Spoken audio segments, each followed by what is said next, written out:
A série de História da Tecnologia está de volta. O quadro teve uma pequena pausa por causa da pandemia, mas também pra gente dar uma descansada, mas a gente decidiu voltar a gravar. Eu tava morrendo de saudade de escrever roteiro, de contar as curiosidades pra vocês e eu espero que vocês gostem desse retorno.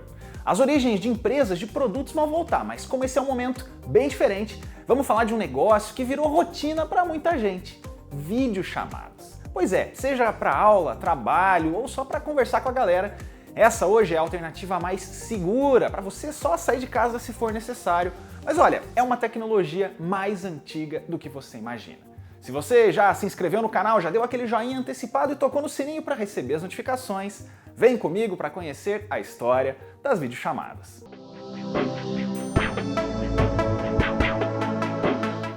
Se você acha que o Zoom é coisa moderna, olha só.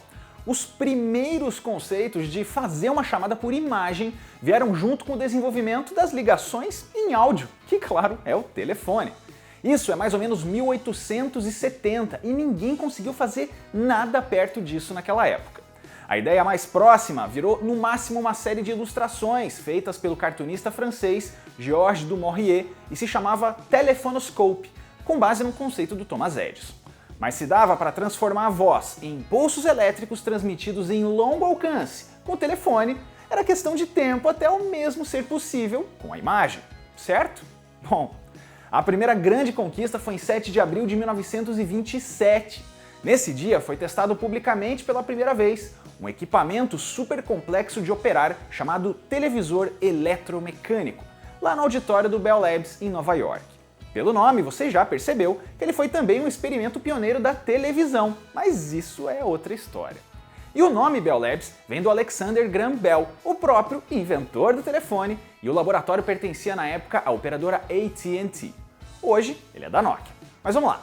A demonstração foi uma chamada com o então secretário do Comércio e futuro presidente dos Estados Unidos, Herbert Hoover, que estava em Washington. Ele apareceu em imagem e áudio ao mesmo tempo, o que era impensável para a época, e falou que naquele momento o gênio humano destruiu o impedimento da distância em uma nova relação e de uma forma até então desconhecida. Bonito, né? Mas muita gente não achava aquilo útil e muito menos viável em larga escala. Durante muitas décadas, a segunda parte dessa crítica foi mesmo verdade. Isso porque depois de publicar um artigo com os detalhes técnicos do equipamento em 1930 e fazer só mais uma demonstração pública, a AT&T ficou 30 anos desenvolvendo melhor essa tecnologia. Nesse tempo, o alemão Georg Schubert bolou um sistema de comunicação que era melhorado, com imagem dos dois lados e que funcionava em cabines que eram instaladas em agências dos Correios. O videofone dele chegou a operar de 1936 a 1940 lá na Alemanha, mas os esforços de guerra fizeram o projeto caríssimo infelizmente ser abandonado. Agora tem um salto. Em 20 de abril de 1964, durante a Feira Mundial em Nova York, de novo a AT&T exibiu publicamente o seu Picture Phone.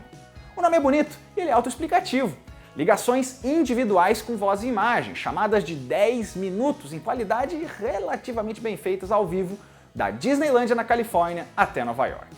Para desligar, era só apertar um botão, mas ele tinha lá as suas limitações. A imagem era em preto e branco, rodava a 30 quadros por segundo e exigia que você ficasse o mais parado possível na frente da câmera. 2 meses depois, em junho de 64, a AT&T instalou algumas cabines do Picture Phone nos Estados Unidos, mas os próprios engenheiros sabiam que isso não seria popularizado tão cedo. Então era tudo bem restrito e precisava até de reserva para funcionar. A primeira tentativa realmente comercial, em 1969, veio com o Picture Phone Mod 2, a segunda geração, com alto-falante, com uma tela de 5 polegadas para ser usada em casas e escritórios. A empresa Westinghouse comprou 12 aparelhos e virou na hora uma das maiores clientes do serviço. Mas o Picture Phone 2 fracassou e olha, fracassou feio. Para começar, tinha o problema de estrutura. As redes telefônicas via cabo ou via rádio não tinham a capacidade de transmitir tanto conteúdo visual, longe da qualidade daqueles testes controlados da Feira Mundial. Além disso, ele era muito caro e exigia um equipamento especial para rodar. Para você ter uma ideia, o serviço custava $160 mensais na época, valor que hoje, ajustado, ultrapassa $1.000 e $0,25 por minuto de chamada, hoje cerca de $1,50. E ó, tinha outro problema, porque as pessoas simplesmente não queriam aparecer numa chamada em vídeo, não era normal. Pois é, se você acha que hoje a galera não gosta de ligar o webcam para aula, por exemplo, imagina nos anos 70. Já em 73, o Picturephone 2 estava descontinuado nas fábricas, tendo atingido no máximo da sua vida 453 clientes. Foi muito, mas muito dinheiro pelo ralo. Ainda não estava na hora, mas na década de 80 outras empresas resolveram se aventurar nesse mercado. E a sueca Ericsson, que já teve a história contada por aqui, foi uma delas, mas não chegou nem a fazer a produção em massa dos seus aparelhos. A japonesa Mitsubishi lançou modelos como o Lumafone e o Visitel LU500, e até a Sony se arriscou com um modelo meio bizarrinho, que era portátil, mas só permitia o envio de frames junto com a chamada de voz. Antes disso, na União Soviética, um modelo chamado VTM-01 até foi instalado em maternidades e hospitais para permitir a comunicação entre pacientes e pessoas de fora. Já a gigante norte-americana IBM fez uma linha própria para fazer ligações entre o escritório do Japão e dos Estados Unidos. Duas norte-americanas também se destacaram nessa segunda onda. Uma delas é a Compression Labs Incorporated, ou CLI, que em 1982 apresentou um modelo de videoconferências em grupo para escritórios chamado de CLI-T1. Ele era enorme e muito caro, mais de $1.000 por hora de chamada, mas o uso corporativo começou ali a despertar o interesse de empresas de grande porte, que precisavam mesmo ficar fazendo ligações com as suas filiais. Em 84 nasce a PictureTel, uma das primeiras empresas especializadas desse ramo e a primeira do setor a fazer a oferta pública de ações. Deu tão certo que ela virou parceira da IBM, com um serviço chamado PicTel, e da AT&T na fabricação de aparelhos. Em 2001, ela foi adquirida por uma hoje gigante do setor corporativo, a Polycom. Com o desenvolvimento de redes mais robustas e algoritmos de compressão de vídeo, a transmissão de imagens por computador começou a ser estudada e era muito mais barato que ficar fazendo chamada telefônica. E aí começam a chegar muitos serviços em paralelo, o que significa, você já sabe, que a gente não vai falar de todos, vai ficar coisa de fora e só destacar alguns. Um dos primeiros sistemas dos anos 90 foi o CU-CME, desenvolvido pela Universidade de Cornell. Quando ele estreou, era só uma chamada em vídeo para computadores da Apple, sem nenhum áudio. Mas ao longo dos anos ele foi melhorando e bastante usado não só na área da educação, mas também como interface para transmissões e programas de TV para a internet. E ó, mais uma contribuição da ciência aí. Em vez de telinhas acopladas, um periférico, uma câmera ali foi surgindo por pura preguiça e virou o queridinho da galera. Olha essa história. Tudo começou em 91, com um experimento bem curioso de estudantes de computação da Universidade de Cambridge.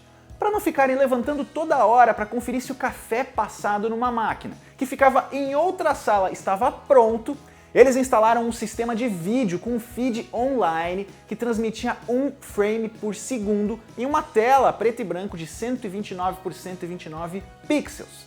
Essa, acredite se quiser, é considerada a primeira webcam do mundo. E a AT&T não desistiu, porque 20 anos depois do fiasco do Picturephone, eles lançam o Videophone 2500, com um visual mais moderno, uma telinha ainda menor, colorida e de LCD. Mas ó, foi outro fracasso comercial. O preço do aparelho foi caindo super rápido e ele foi descontinuado. De novo, a ideia não era ruim, mas o preço era fora da realidade. Isso ficou ainda mais obsoleto com a primeira webcam comercial, a Connectix QuickCam, de 1994. Essa empresa foi comprada pela Logitech anos depois, uma referência que você já viu aqui no quadro. Entrando nessa onda, em 96, nasce o Microsoft NetMeeting, que é o serviço de videochamadas nativo do Windows e começou embutido no Internet Explorer. Mas para que ficar só no computador? Em 1999, a japonesa Kyocera lançou o VP210, um dos primeiros celulares comerciais com câmera e direito a videochamada, mas com uma taxa de frames ainda baixa. 3 anos depois veio o Sony Ericsson Z1010, que fazia o mesmo, de forma bem melhor e via 3G. A partir daí, vários começaram a surgir, especialmente no Japão. Alguns telefones fixos com chamadas via protocolo IP até tentavam popularizar de novo essa videochamada lá do Picturephone, mas ó, não adiantava. Então a gente agora tem 3 segmentos. Videoconferências corporativas de equipamentos caros e especializados. Conversas caseiras pelo webcam, usando mensageiros gratuitos. E as chamadas pela câmera frontal do celular, que estavam cada vez com mais resolução e também mais acessíveis em preço. Nesse campo empresarial, alguns dos maiores avanços vieram em 2005, quando uma empresa chamada Lifesize apresentou o primeiro sistema de videoconferência de alta definição, 3 anos depois, atualizando o equipamento para uma versão em Full HD. A Cisco também entrou nessa jogada nesse período com a linha Telepresence e é forte até hoje. No campo doméstico, o Skype e o iChat nascem mais ou menos no mesmo período. O Skype surge em 2003 com um projeto de engenheiros suecos e dinamarqueses.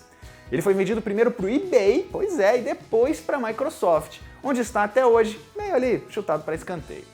O iChat é nativo da Apple mesmo e ganhou nesse mesmo ano o suporte para chamadas em vídeo no Mac OS X. E em 2010, a própria Apple volta aos holofotes com o iPhone 4, que tinha entre as suas funcionalidades um tal de FaceTime. Pois é, as chamadas em vídeo com o aparelho apontado para você mesmo, desde que seja um modelo da maçã ligando para o outro, nasceu aí. E se você acha que os serviços atuais são recentes, olha só. Tanto o Zoom quanto o Jitsi foram estabelecidos em 2011. O Jitsi tem raízes ainda na década anterior, com pesquisas do na época estudante Emil Ivov, mas o comunicador de código aberto é batizado mesmo nesse ano. Já o Zoom, que bombou no começo da pandemia, é a ideia de um ex-funcionário da Cisco, o Eric Yuan, que ficou 2 anos inteiros só desenvolvendo o seu software. Mas e os outros que a gente usa hoje? Bom, o Microsoft Teams é de 2017 e veio como um substituto do Skype for Business. O Google Meet é meio que um filho do Hangouts com o Google Chat e nasceu no mesmo ano. Já as chamadas de vídeo no WhatsApp são de um ano anterior, mas com uma limitação na quantidade de participantes, que só foi resolvida anos depois. O Telegram foi o último a pegar esse bonde, adicionando o recurso como presente de aniversário para você com seus 7 anos de existência. E essa é a história das videoconferências, que hoje são modernas, de altíssima qualidade, com bastante gente, mas tem uma origem bem antiga aí, bem legal, viu? Se você tiver a sugestão de uma empresa, de um serviço ou de um produto para aparecer aqui no quadro, deixa o seu comentário que a gente lê e atende quando for possível.